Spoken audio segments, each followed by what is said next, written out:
বৈষম্য বিরোধী ছাত্র আন্দোলনে হামলা করে আন্দোলনকারীদের হত্যা ও আহত করার প্রতিবাদে রাজধানীর বিভিন্ন স্থানে বিক্ষোভ সমাবেশ করেছেন আন্দোলনরত শিক্ষার্থীরা।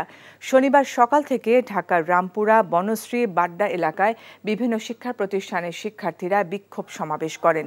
এ সময় তারা অভিযোগ করেন, সরকারের নির্দেশে কোটা সংস্কার আন্দোলনকারী শিক্ষার্থীদের উপর হামলা করেছে আইন শৃঙ্খলা রক্ষাকারী বাহিনী ও সরকার সমর্থকরা।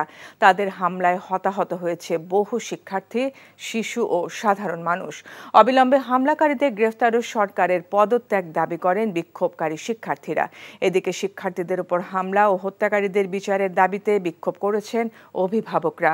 শাহবাগ জাতীয় জাদুঘরের সামনে থেকে বিক্ষোভ মিছিল নিয়ে বিভিন্ন সড়ক প্রদক্ষিণ করেন তারা।